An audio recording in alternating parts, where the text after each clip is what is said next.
Chers amis du groupe Parlement de Beau, vous remarquez que depuis Tongo, depuis information, il y a que camarade, le président de la République, il semble qu'à Tikala Likolo et à Mapata, au-delà de 40 minutes, courant, ils allaient quitter le niveau aéroport de Ndjili.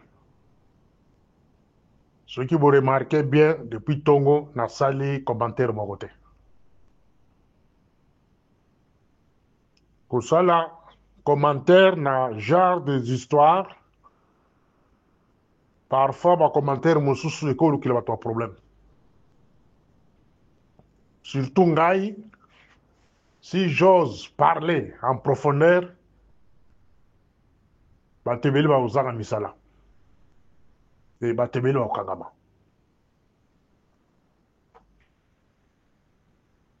Nous dire ici que non, c'était un coup d'État préparé, complot, et ceci, cela, non. Il ne faut pas dramatiser les choses. Coup d'État, mon côté, Zawana. Ils ont des solos. Il y a coup d'État. Et puis, il y a incompétence. Il y a battu. Oh, il y a mon camarade dans la confiance. Incompétence. Avant le bilan de incompétence, nasi sana no idée na zana ona butulaka. Biso toboye koloba. Parce que bofutaka biso ta. Toboye koloba. Soka la lobby batevela okangaba. Parce que les renseignements au biso tozala na possession na biso, tokoki jamais kocha aussi la place publique. Mutu alengaki asala coup d'état. Okanga ye déjà.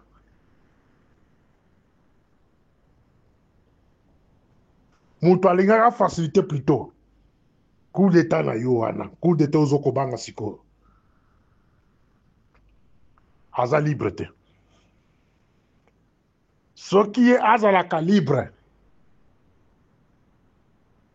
Ero tobeta basolo mosusu. Zalaka l'habitude de kolanda ba audio nanga. Il y a 3 ou 4 jours na ibisa yo ke no coup d'état ba kosala yango eri oza na Kinshasa. Ezate koza libanda Kinshasa bien le kola mapata non. Ba kosala coup d'état na Kinshasa et puis ba elo baza nango besoin ko récupérer mbongo za nango. Mbongo ozali nango nde eloko baza ko récupérer. O baza nango posa nango. Jamais pas solo coup d'état en dehors à Congo. Et là que Salmi Lobi na Boutou, ils ont des incompétences à bateau na pouvoir, la sécurité non présidentielle. Je pense qu'aujourd'hui, on comprend pourquoi dans le Bilako Mikolonio sur la sécurité. Je pense qu'il faut comprendre, camarades, il faut comprendre.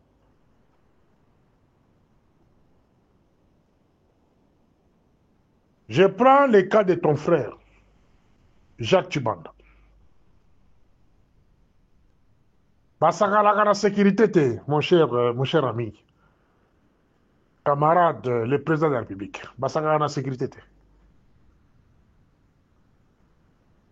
Aux autres sécurité au Tchad, on a deuxième position. Voilà le problème qui on a depuis que vous avez la compétence publique. Moutoba Bengue coordinateur et en sécurité présidentielle. Ce n'est pas un poste qu'on peut donner à n'importe qui. Même si votre frère a une formation, même si vous êtes dans Israël, vous êtes dans Nairobi, à ça une formation accélérée, mais quoi que tu place sur la terre. Et si quand on est ici, comme ça la sécurité à bas âge, à ça la bastage en dengue pour coordonner la sécurité présidentielle. La sécurité présidentielle La première des choses qui compte dans mon tour, ils ont coaché la place. Ils ont tout bien réflexe. Ceux qui battent au nanga, au balinga, koyoka bakamunanga. Bon noté au babengi réflexe. Chibanda, Jacques, comment réflexe? Fabien Kalala, comment réflexe? Réflexe, c'est quoi réflexe en sécurité? Bon revoir ma cour de en sécurité. Bon revoir ma cour de mino. Et ce que vous avez kotanga, ce qui wapi. Bon tanga au babengi réflexe, c'est quoi? Un agent de sécurité, bah, il a un réflexe en cas de crise. Dès lors que Zaga bin aéroport lobby.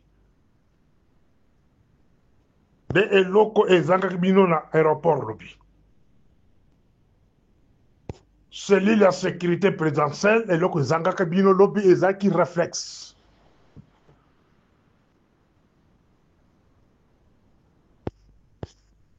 Air de tout de contrôle, ils ont informé le commandant de bord. La situation qui est aux la courante. Naebi comme pilote bozaki na yete. Soki aza muluba, soki aza muswahili, soki aza mundele naebi te. Mais aussitôt ba informé que non, courant est athée. Courant est alité. Commandant de bord tourne à son tour à se concerter dans l'équipage. Bakotala, provision mazanango. Il y a carburant.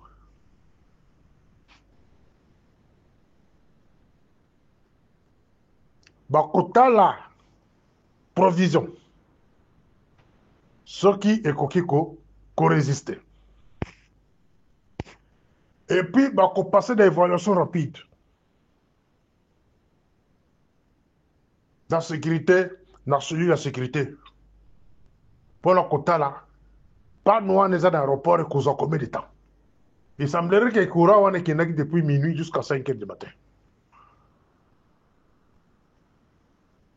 Mais quand le président reste Nakati, il y a l'icolo, à ce qu'on atterrir, au-delà de 30 minutes à 40 minutes, il y a lieu de se poser la question, c'est l'île, il y a présidence à sécurité Moussa la Bango Zakini, la coordonnateur de la Bango. Vous êtes à l'aéroport, non? Coordination en matière de sécurité. C'est là où, place na okufa, c'est qu'on a conseil spécial. Mais c'est quoi na audio quoi?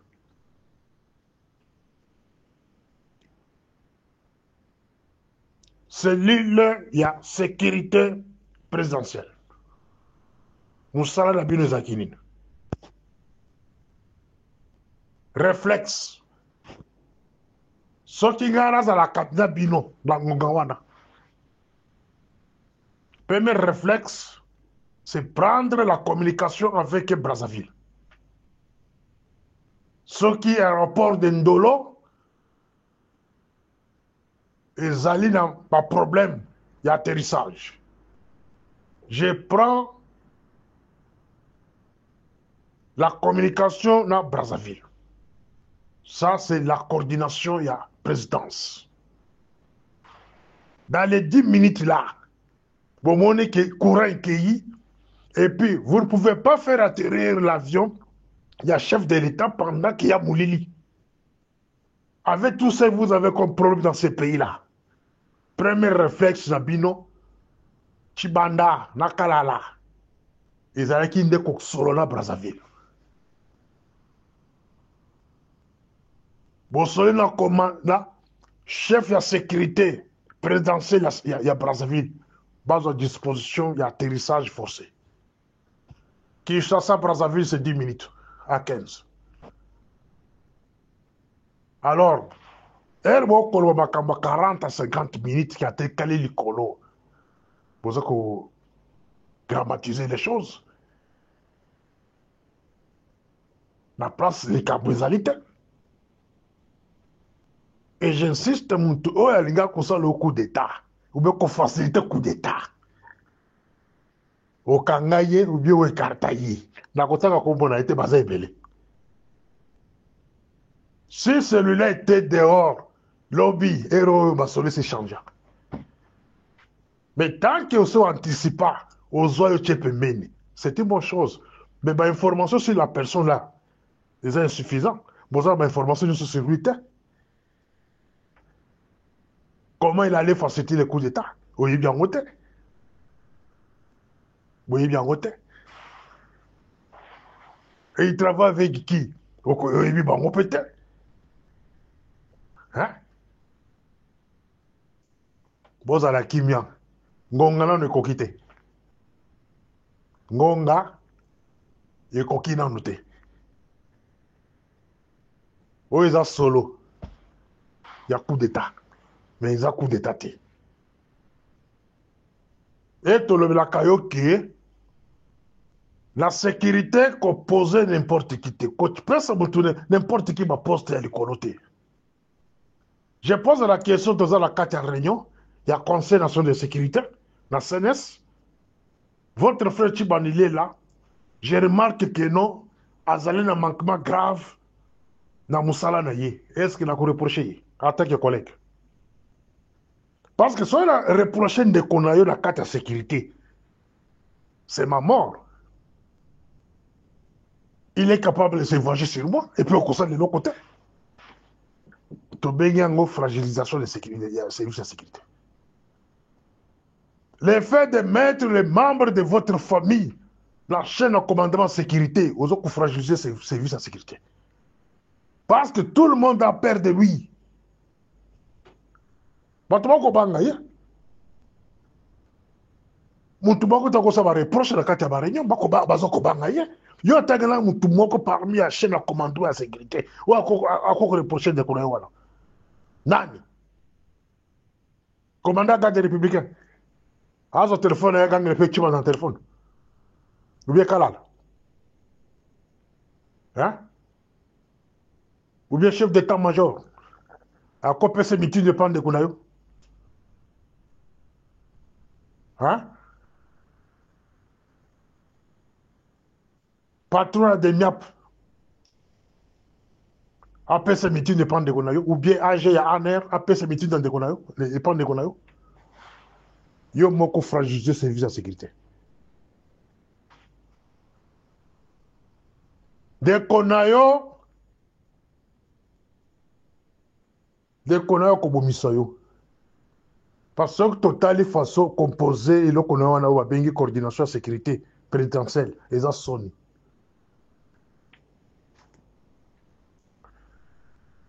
Votre aide du camp.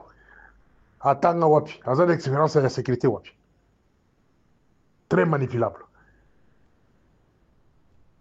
Très manipulable. À ça l'anniversaire. À combat. Ton service de sécurité nyonso na kati ya Zania, y compris Yomoko, l'anniversaire na ye. C'est le jour où mananga côté la bokwana. Est-ce que vous interpellez la ye?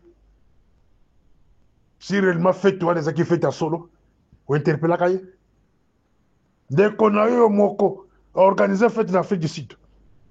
À combien gouvernement mobile en Afrique du Sud? Goma et Kouei. Les a dit, comment on va interpréter ça en sécurité? Hein? Votre frère, et là que ils ont réflexe.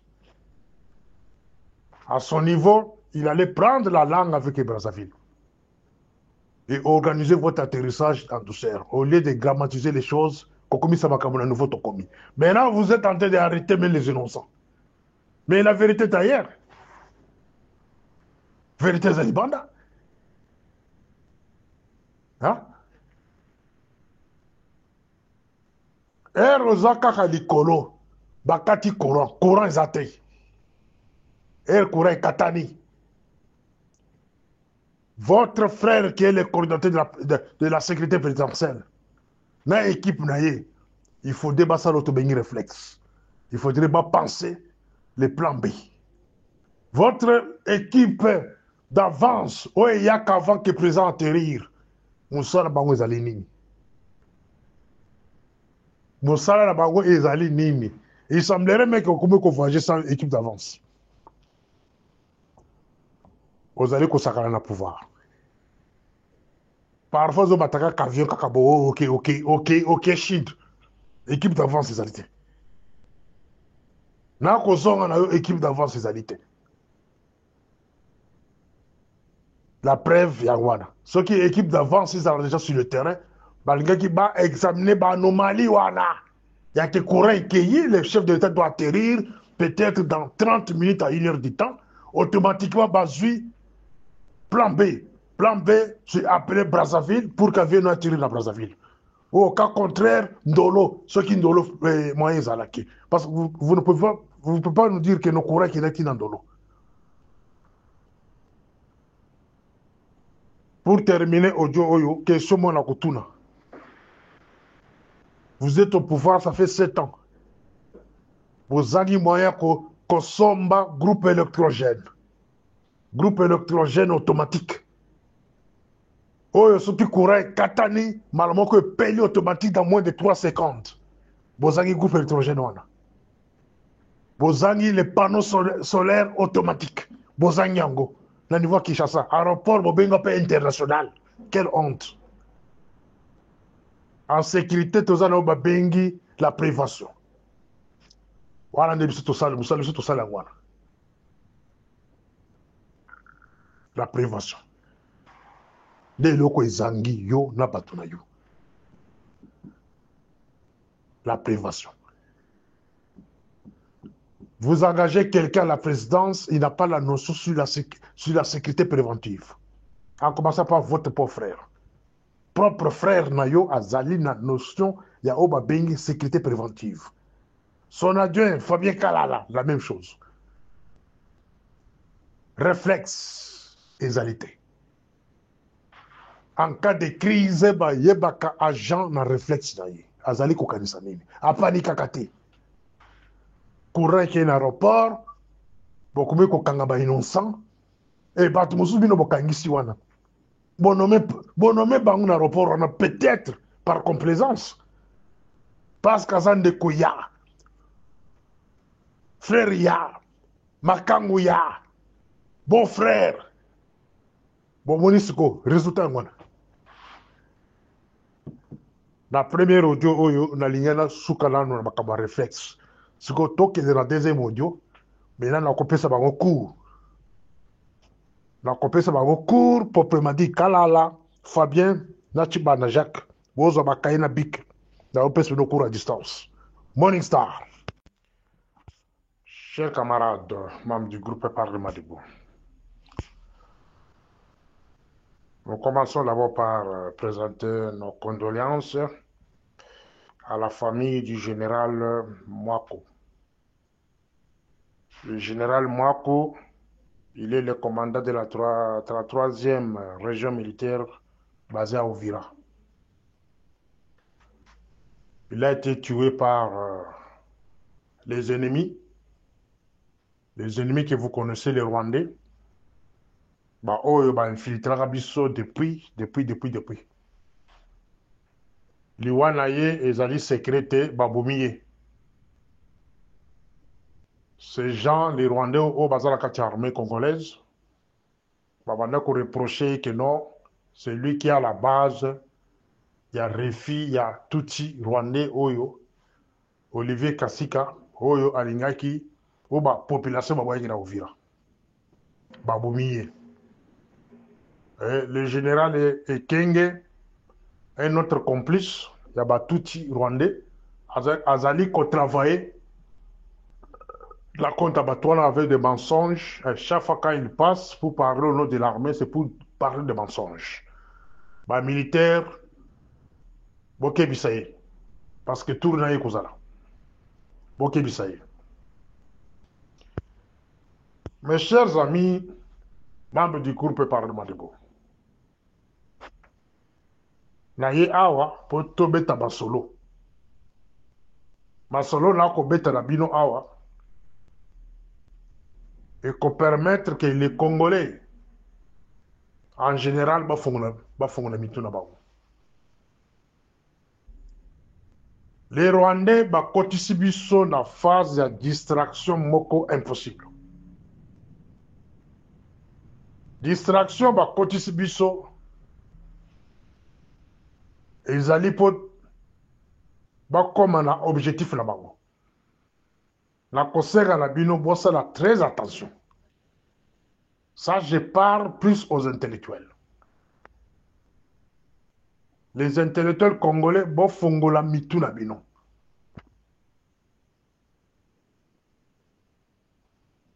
Na ngongo tozali traverser, malgré il y a la guerre au niveau de l'Est, les rebelles, le Rwanda a déjà récupéré au moins 2 provinces. Il avance vers Katanga. Mais ce qui est un peu bizarre, c'est quoi? Tozali comme on a effort mon côté, il y a un gouvernement congolais pour récupérer ces provinces-là. Et ce botali bien, na liso, il y a des politiciens, qui ont passé par Yokani.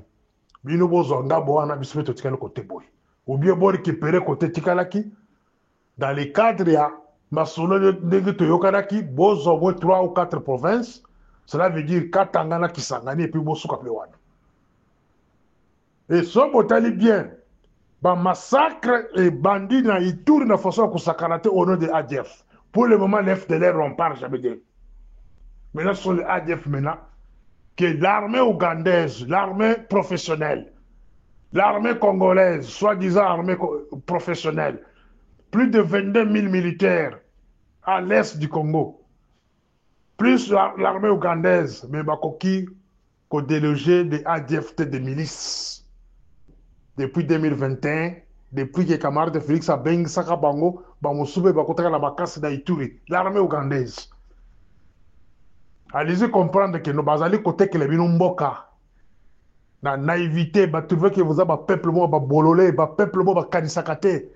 Et wako kosa bango nde baza ko beta bamboko, baza ko mona te wako kosa bango. Armée ougandaise côté na Ituri depuis Kala. Armée ougandaise a facilité M23 pour la Kozobukavu na Goma. Mwana Museveni aza ko yela Kinshasa mbala na mbala baza ko yambaye. Mes chers amis, pour comprendre kaka mokolo biso kotika koloba. Ituri bakisangani nyonso wana d'ici là ezokende maboko Museveni. C'est dans les gens la kati ya bakoro na bango. Kagame asa zwi oyo ya azwa azo continue mpe na kozwa. Tala général oyo nde bamomie général Mwaku tué comme un chien batile poison direct bapoison na bango oyo so bapesi ezobimisa na AVC okosala lokola ozwi attaque ya AVC mais eza poison eza passe information moyo ezokocircule avant na continuer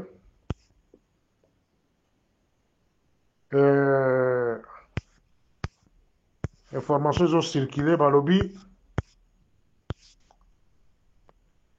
il est 21h45 à Mangouredipa. La population bazali ko se vider, baza ko kima na ba quartier. La périphérique centre du centre suite aux rumeurs de l'ennemi ADF Nalu. Quartier peut-être na prononciation comme la montée. C'est à 21h45 qu'on vient de me saisir que non à Mangouridipa.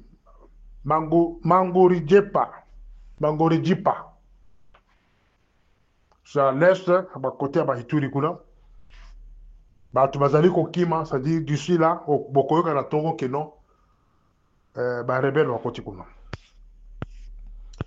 Rentrons na nini na biso, na audio ya lilo. Balobi que enquête affaire du coup d'état manqué,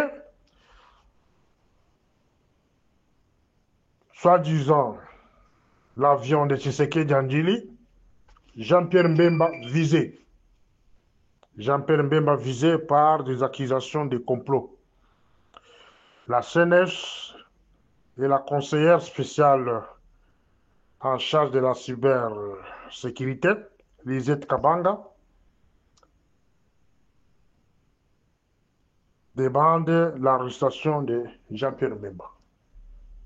Congo intelligent. Natangia, ils ont article aussi dans le journal, parce qu'il y a des individus, des voyous, ceux qui ont qui besoin de tanga biloko aboye, pas qu'on va répondre. Keba, ngapela, ngai na vaka près de nyoso, so yena kidea qui voyou, koute pe voyou mususu. Oyena ba incite, okute ba incite. Oyena ndenga ba intellectuel, okute ba intellectuel. Ici, ils sont en train de réveiller mes compatriotes. Posez-nous un peu de questions. Nous sommes en politique. En dehors des fronts militaires, dans l'Est à Congo, camarade Félix veut ouvrir encore un front sur le terrain. Alliance le front na caméra, front politique. A le front politique na Samuel Konde. A le front politique na Jean-Pierre Bemba. Si réellement, Balingi va interpeller Jean-Pierre Bemba dans le aéroport, et vous avez le troisième front. Et je me pose la question, est-ce qu'il est prêt à s'affronter dans Batouana? Sur le plan politique, est-ce qu'il est prêt de s'affronter ces gens-là? Les trois là, ils sont membres de l'Union sacrée. Donc cela veut dire qu'il n'y a pas d'union sacrée. Point d'interrogation. Voilà la cadre de la politique. Donc il ouvre 3 fronts, plus front militaire, ça fait 4 fronts. Sans compter front, il y a population sur le plan social. Donc il y a 5 fronts. Il faut affronter. Posez-nous des questions. Est-ce que ma front en a ils pesé solo? Ou c'est une stratégie? Bateau na tangi awa. Bazale na carte à complot. Ba monter scénario. Ba monter sur carte à scénario. Pour que Jean-Pierre Bemba Boyoka qui est lobby à se retirer. Yewa n'est pas dans Équateur. À Zongili Bitumba. À Kanyi Équateur dans Kisanga. Peut-être. Na compte à vous servir. Ça c'est une interprétation de Morning Star. Na Bouzoba Oyo. Pour mon Jean-Pierre Bemba na tonga à disparaître. Yewana na Équateur. Boyoki ke Bituma Moussou Bandi kuna Yewana Kei. C'est la Bakanja Somena. Kamere, la même chose. Parce que beaucoup de monde peut disparaître Yewana na Kisangani. Et plutôt na Bukavu. Oh, Balinga Bakanga na Kishasa. Balunga na Musala. Pas. Yewana Kei Kusala Pia Yekuna. Ake Usala ba rebelle kuna. Basam no konde Nengmo Bakela Katanga. Je ne sais pas. C'est une interprétation. Moi, Morning Star, je ne suis pas facile à manipuler. Ngai ba manipula kangate parce que je suis intelligent. Camarade Félix, tous nous regrettons et Loko et Salami il y a 2 jours dans le niveau aéroport. Liwanayo et Kokiko se pèle son mouton côté. Liwanayo peut être un début de stabilisation en Mbokawana. Mbokawana est déstabilisé de la façon dont vous les gens vont s'entretuer. Et puis des autres de Kokota. C'est quelque chose qu'on ne le souhaite pas. Mais moi, Morning Star, j'ai étudié politique depuis le début. J'ai étudié la politique. Moi, je ne dors pas. Jusqu'à 2h, 3h, 4h, j'ai étudié la politique. La méquine a consulté des experts dans l'aviation. Kolonga et Sikozalaki, na côté Asie, au Salaki Escaloapi. Pour s'approvisionner carburant. Il y a avion là. Kolonga Asie jusqu'à Afrique. Ce que ça veut dire escale, peut-être dans le pays Moko. Pour s'approvisionner carburant pour que commission na Kinshasa. Mais quand vous prenez encore 40 minutes, il y a comme ça la rotation Nicolo. 40 minutes, c'est quitter Kinshasa vers Kananga et Moujimaï. 40 minutes, c'est quitter Kinshasa vers Équateur. Selon les infos que j'ai, pour cela, le parcours Nabino, et Rosa Likoloana, Kenati l'Équateur, Sirglaki Likoloana, plusieurs provinces. Pendant le temps là, selon les infos, à vérifier. Est-ce que je me pose la question, vous avez toujours la provision et la carburant? Vous avez toujours la provision. Point d'interrogation. C'est un point que je vais encore approfondir plus tard. Maintenant, moi, ma question est de savoir. Eloko Oyo, ce n'est pas une mise en scène montée par les gens qui sont autour de vous, les tout-Rwandais, pour effacer certaines figures. Il y a hommes politiques ou soit les gens qui sont dans l'appareil de sécurité. Point d'interrogation. Ils allaient analyse tout ça. Ba effacer bato nyonso oyo bazali ko gérer ba la katia appareil de sécurité. Bacha ba faible ya bango moko o ba ko manipuler pour que bazo moka mobimba. C'est une interprétation. Je ne confirme rien. Pourquoi je dis ça? Pourquoi je dis ça? Avion na yo et omeli likolo. Courant ezali te. Pourquoi service de sécurité na yo interne, il y a présidence, va proposer yo te que de quoi atterrir, par exemple la Brazza. Par exemple l'Équateur, parce que d'apprendre que vous avez qui le colo Équateur. Pourquoi vous quittez qui l'Équateur? Pourquoi vous quittez qui n'andolote ou Brazate? Point d'interrogation. Na molili wana ata soki kitaka na aéroport, comment ingo ko na mboka, comment epa na yo. Mais finalement okitaki na kati ya molili. Et s'il y avait un coup d'état préparé pour toi, okitaki na aéroport, molili ezalaki. Parce que Corée qui est là jusqu'à 5 heures du matin. Si réellement il y avait un coup d'état, cela veut dire les commandos aux alentours de l'aéroport. Ou soit à Kinshasa, Yasuka. À Mitende là-bas. Si réellement un coup d'état, les acquis préparés, les commandos là yo.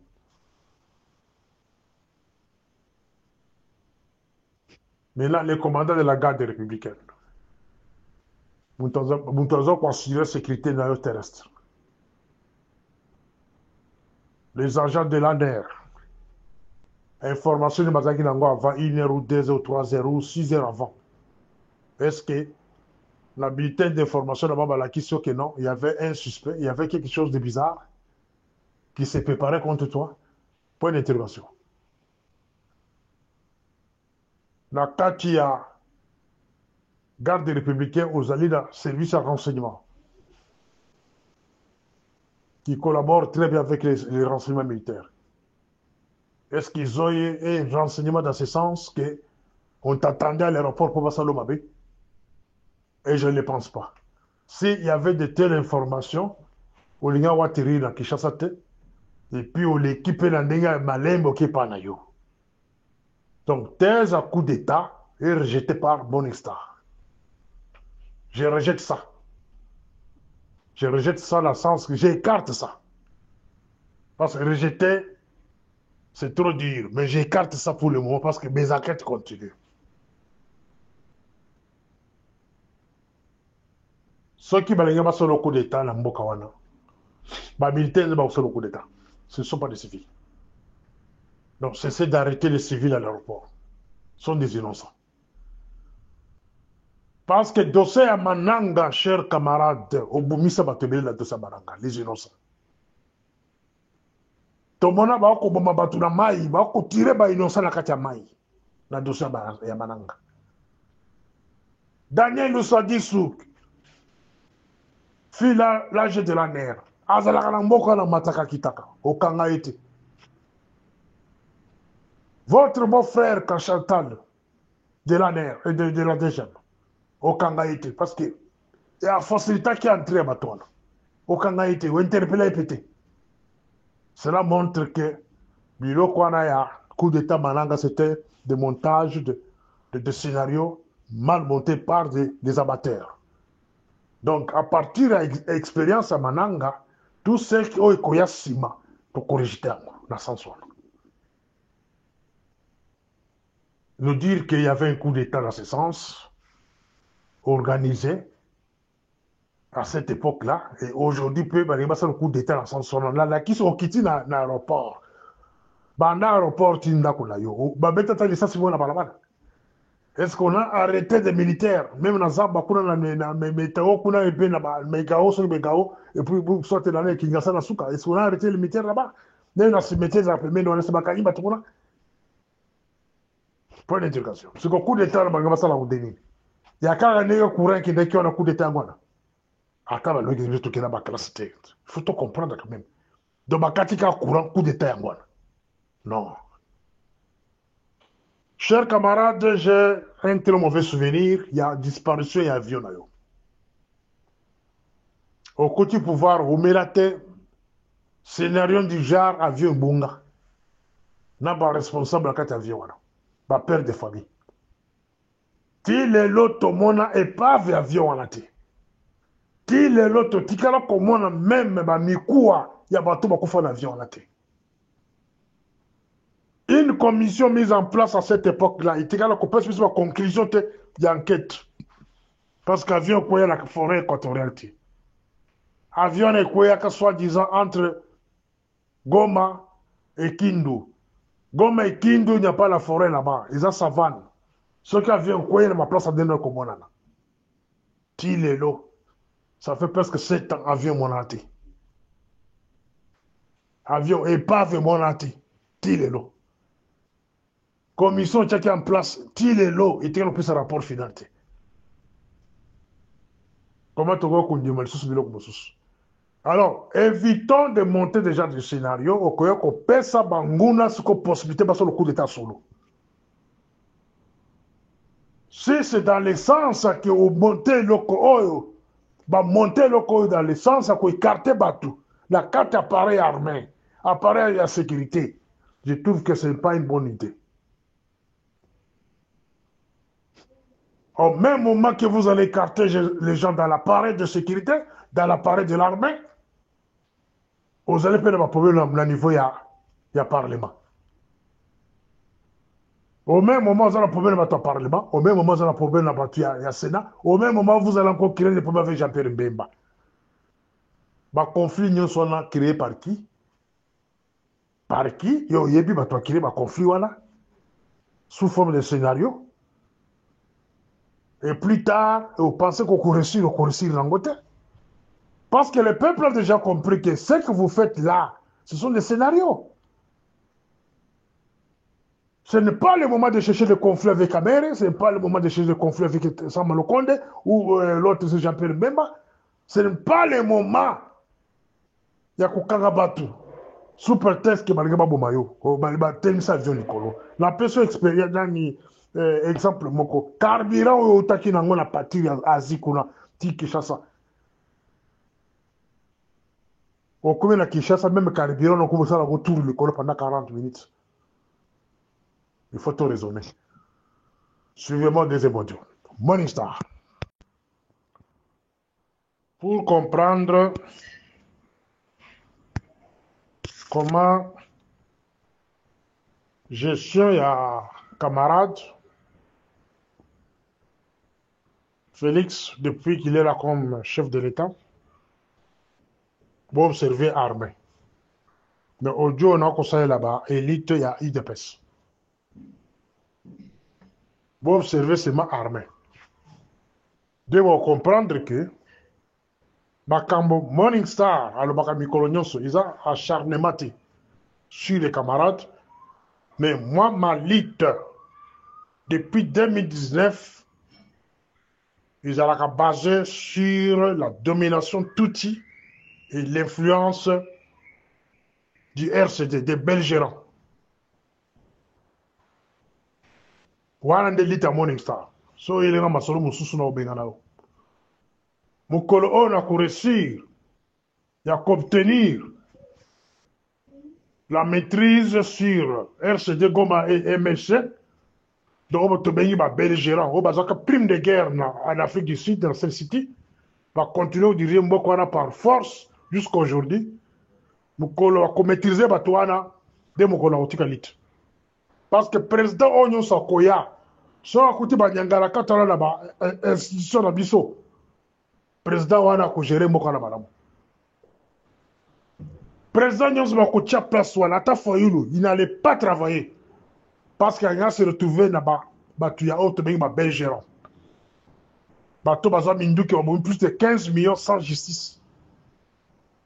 Et beaucoup benga o fachaza na pouvoir. Pouvoir. Ça je veux pas vous les gens de l'UDPS.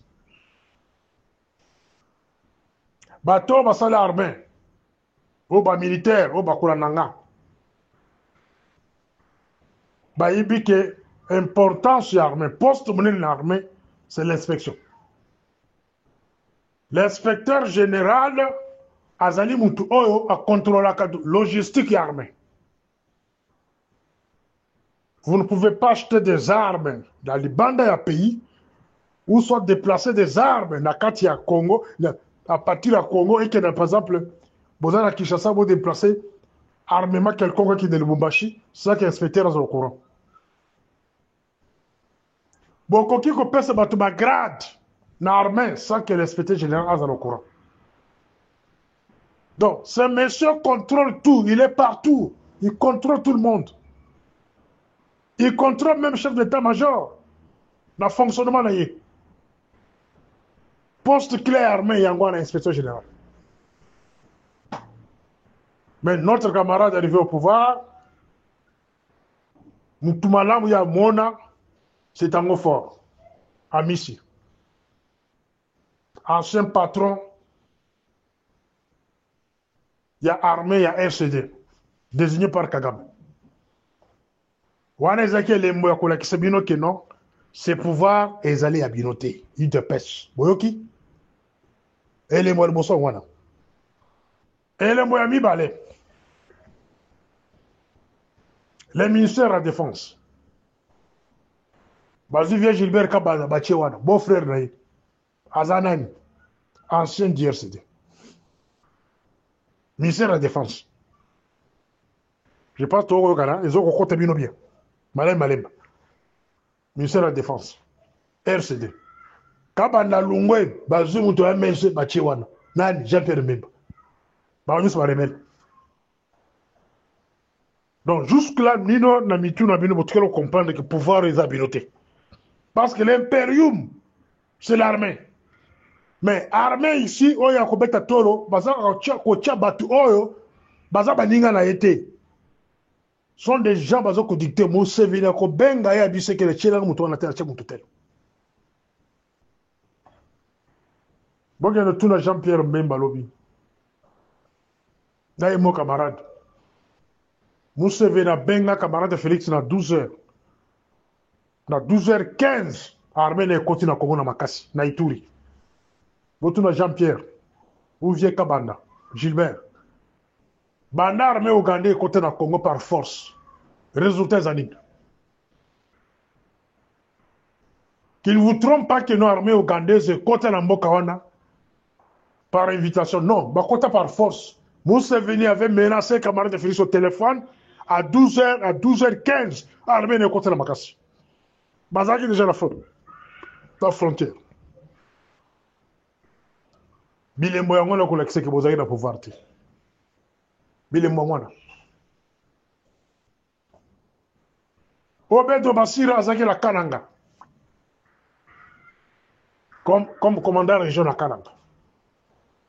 Camarade Félix a commis le pouvoir à dépêcher Balmont et à Salé, chef d'état-major, général, adjoint, chargé des opérations, renseignements, logistique et consorts. Voilà l'impérium de paix, ça. Bino boyebi obéi do basiro boyebi. Na département bino la sécurité de paix, boyebi ko ndenge ba cheka kabatu. Pona bino bozo betelo obéi de basiro maboko, un Rwandais, ancien officier de Kagame, mais ba dépêché par président Nabino à commissaire chef d'état-major général. Bon Benkham, bon continuez à obéir maboko. Vous êtes quel peuple? Aujourd'hui, Obédo Basira, Azana Kitona, na kata centre de formation. Donc, ba idéologie armée, Makamutu, ils ont été dans Kagame. Donc, information nyonso, secret nyonso armé. Donc, tu as la idéologie armée. Centre de formation. C'est un poste clé. Ça ça n'importe qui. Ils ont un poste réservé là-bas en Mboka. Au Babotemé de père et mère. Mais camarade de Félix, Gounaye, ils ont tout. À qui couper ça, on va de basura. Tilelo, Azawana. Vous pouvez vérifier. Hein? Ils ont peut-être que oh, la zone là, comme le là. Pacifique Massouz. À Pesakaye, deuxième zone militaire. À Bado contrôler les deux Kassai, à contrôler Banakatanga. Boyibi Batuboni, Bakotisi, na Bazamba, ya Kassai na Katanga. Ya brigade Mogo Barondi, Ezrakawana.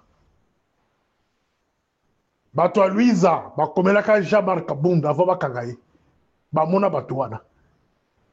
C'est à l'époque où Pacifique Massouzo fit commandant deuxième zone militaire. Il y a 3 provinces. Comme adjoint, John Chibango. Bon, on l'a bien. Pacifique Massouzo. Pacifique Massouzo, il y a niveau ya Est. Résultat. À quoi ça Goma, à quoi ça Bukavu. Si on a récupéré là, côté wana, qu'est-ce que côté Kinshasa. Je ne sais pas si je me trompe. Il y a Chiko Chitambo, bateau bakoyesa ki Goma, na Bukavu. Si on les lois zongisi bango, la province oh bakope kokoyesa facilement. De Kinshasa, baba Congo, baba Ndundu. Vous comprenez ba jewana, parce que Massouzo c'était tout Rwandais. Camarade de Félix a mis en place Yarmé. Chef d'état-major général, a un certain Banza. Étiquette. Étiquette. Bon, tout n'a partout, bah, Sabino. Armée. Poste clé. Chef d'état-major adjoint des opérations. Renseignement. Logistique. Atchenag. Dourou, Jacques Dourou. C'est un Tutsi. Ancien DRCD. Bon, mes chefs de l'île de peste. Babilembo, nous sommes la Kisibino. Ils sont convaincants que non, jusque-là, vous n'avez pas les pouvoirs. Les camarades travaillent pour les Tutsis. Bon, comprendre la montée. Bon, quand on soit par téléphone, on peut faire un finganga. Et vous savez, de l'autre côté, dans un qui vaccine déjà. J'ai été vacciné pour ça. Vous pouvez même injurer ma mère, elle est déjà morte, je m'en fous. Mais bino ba ko traiter bino bibumba. Pourquoi? Babilembo nyon sona la kisibino. Vous avez toujours la croyance que notre pouvoir. Vous n'avez pas le pouvoir. Dans la kisibino, batoni ba ko gérer l'armée. Le pouvoir c'est l'impérium. Si vous avez l'impérium, c'est l'armée et les finances. Dino bi balewana. Bon contre la finance à pays, il y a Congo. Moutaza, aujourd'hui, gouverneur, il y a Banque centrale. Wameso, c'est un infiltré. C'est un infiltré, c'est parmi les Tutsis au Bakoteki, Kota Babayombe Kuna. C'est un Tutsi rwandais. Mais Azu comme Babayombe. Il est là le contrôle de la Banque centrale. Simanaye Tozana, inspecteur, senior inspecteur, Charles Moukins, chef de Tutsi dossier, il y a Congo. Dans un inspecteur senior, Moutouatala Kamagba, ba transaction d'Yosso. Charles Moukins. Charles Moukins. Dès Moutouazana, ba chaîne de yaba dépense dossier, il y a Banque centrale. Un Rwandais Tutsi. Partout là, Tutsi Nyonso, il y a Congo. Donc, jusque là, vous avez l'impérium. Il dépêche. Vous avez l'impérium. Pendant que vous n'avez pas le contrôle, il y a armée. Vous n'avez pas le contrôle, il y a finance. Ce sont les deux choses où il s'est là que le président de la République a la macasse. Hein, mes chers amis? Hein? Vous avez l'impérium. Ou à Metz, à ça, vous avez des pestes. Vous avez bien pété. Vous avez vendre la place, vous avez des pestes. Pendant que vous avez des pestes. Bah, boy qui est contrôler finance, bah, boy qui contrôler armée. eloko baambasali eza nini bakomi nde komate popularité oyo papa na ye atikelaka ye mpe baresir kokabula bino. Vous êtes divisé deyo bozibu aza na bato na ye kabuya mpe aza na bato na ye idps ekabwana epuis ebele balemba badécouragé balandaka so makambo ya idps te boconvoke réunion ata na bakartier bakoya te bacomprendre que non ezalaki escroquerie boutilize bango ere bukalenge boye eye bokomi opesaka bafamille bino na basi na bino. La plupart bayaka baréunion te baboyi biloko wana. Il n'y a pas l'avenir dans l'IDPS. Donc bilembo wana lakisi bino c'est pour que botubela bosenga pardon la population bakoyoka et puis bozonga na lit to bengana les tuti oyo bayaka na baboti ya AFDEL ya RCD MLC qu'on les chasse esika bazali wana peuple kolimbisa bino.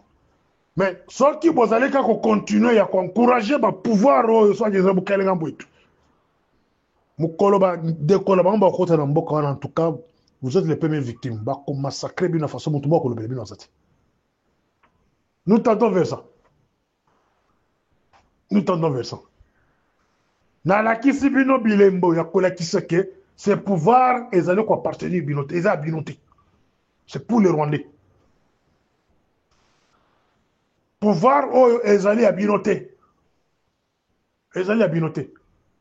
Camarade a kotisa Congo na EAC. Botula kaye yango, est-ce que vous avez ya ça on zanini bandeko? Est-ce que bino vous comprenez beloko musu? Est-ce que vous comprenez la politique du Congo? EAC la kisibino. East Africa Community. Ezali ba pays ya batuti. Ezali Kenya, Uganda, Rwanda, Burundi, Tanzanie, Soudan du Sud. Ils ont payé à tout composé de nélotiques. Moi, j'invite que vous voyez là, Bissel Bifor, Serge Chibangu, sont les Congolais qu'on a utilisés pour que ce qu'on a eu assez. Récompense, moi j'invite, c'est parce que ils ont joué le rôle, il y a ce qu'on a eu assez. Est-ce que vous voyez la signification est assez? Et pourquoi camarade de Félix a coûté ça qu'on a assez? Est-ce que Boutanga charte y a assez? Il n'y a aucun politicien de Belkambo y a assez. Et ça va parlementaire bidon on va s'emparer du peuple. Même nos services à côté de Makambo y a assez. Félix Lobe a coloré pouvoir mais tiki bino nakata munokangando. Y a assez. Malgré charte na bango qui n'a signé. Mais il y a deux pays, trois pays au bazo quoi c'est Congo. Rwanda a militaire sur place na kati ya Congo. Et ça la kati arrangement il y a EAC na Congo na camarade de Félix. Posez-vous des questions. Congo c'est la kati ya EAC, Boulande la Karoté. Les belligérants continuent à diriger le Congo. Bilo bataille de pes boyé. Au lieu de ça la marche, il y a que 5 départ, il y a des belligérants. Na gestion au Congo, non. Bino bozaka kabuka ntombolo. Moamai, Wakaninda, Fachibe. Un peuple appelé à la disparition. Peuple appelé à la disparition. Vous ne méritez même pas de vivre dans ce pays-là. Dans la question bilembo, il y a armée. Dans la question bilembo, il y a finance. Bon, contribuable comme il ballon été. Dans la question makambo ya EAC. Pourquoi camarade Félix a continué dans la EAC? Malgré la guerre, mais à tika la kosenga sorti qu'on a EAC. Aujourd'hui, à Kubo, la semaine biceps. Barwando, bazala kacha cabinet na ye. Bakubo, la semaine biceps. Bako banga bino soute. Banome moko la baona Uvira. Balobi, pas question de retirer été, mais bako tunda délégation à traître na Uvira. Délégation à traître na Uvira, bako calmer bino, bako corrompre bato. Mais babo ko longola tout wana na Uvira. Et puis moko vaje. Et l'embomosus. Président Nyon sur le monde. Par exemple, l'emboko on a vendu. Directeur de cabinet, il y a président Ramaphosa. Il y a ANC. Directeur de cabinet, il y a ANC. Kabila, Joseph, directeur de cabinet na yasek muto pe perdre. Atika jalo que nous montons de pesa coach il directeur de cabinet na ye. T'as la passe qui vole là bateau. Mais parce qu'il vole là bisous ses amis. Hein? Mais bino IDPS banda comme président de la République botangela ngai membre ya IDPS wa ibi idéologie IDPS azaki de tête de cabinet na ye. Il a commencé par Kamere, qui n'est pas de l'IDPS. Kamere Alongwe a tché Nyembo, qui n'est pas de l'IDPS. Nyembo a kéi a tché Rwandais Tutsi, Azawana Anthony. Wande place à Finga Bino Angwana, a Fingi. A Bolmio Zaba Bolole, a Bumba Fabasa Bola Nena Sima, Bobetele Mabo. Anthony Kinzo. C'est celui-là le patron. En dehors de lui, il y a un autre cabinet parallèle. Bomona Kayangote Babizima. Barubero ba onde ba dirigeation au Congo na ba département nyos siko boza na pouvoir wapi IDPS bola qui passe au pouvoir hein bola qui sangi sika boza na pouvoir les wapi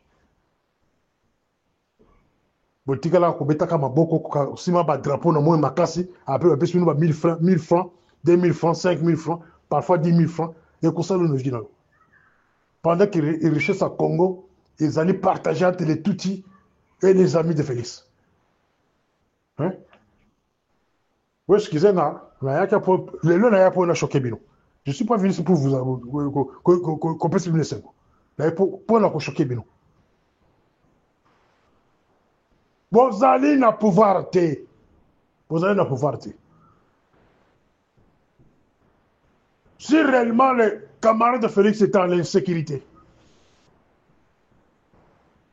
Alinga qui va jeter. Si réellement Lingaki Congo, Alingi ba Congolais, Alinga va jeter. Atiki moto opéré na Kindu, yewana ke Asie. Et na signalé bien le premier audio que non, M23 a qu'on se préparait pour attaquer Lubutu, Kindu, etc. etc. Et ba bisika le kokwea, nemoni ya kozonga. Et chaque fois qu'il y a des provinces qui tombent, des villes qui tombent, camarades fils à la Congo. Ergo me koya ya zaka na Congo. Er Bukavu koyi ya zaka na Congo. Maintenant créer pouvoir, à créer voyage à Kei. Boko que Kindo koyi ouvrir koyi. Tension on va créer na kati ouvrir na beau frère na ye, ça intentionnel. Ya ngoso ba rebelle ba côté na mboko na. Ba tu lokona ba droit de l'homme. Bo épargner ba côté. Les organisations de droits de l'homme, c'est parmi les traîtres nationaux. Depuis que les camarades sont là comme président de la République, Batikala ko dénoncé, Katende, na mususu so kafiamba, musala bango ko sala ba dénonciation so balakisi mutakala bisele. Wande ba kubimasiko nous dénonçons. Combien de massacres ça eu à l'Est? Est-ce que vous dénoncez? Et les années qu'on continue, na ouvrir, vous dénoncer. Est-ce que vous êtes sur place pour enquêter? Bah, traite Moussou, c'est la justice congolaise. Bah, tikala ko enquêter, bah, to nyons, bah, ko isaka nini, goma na Bukavute.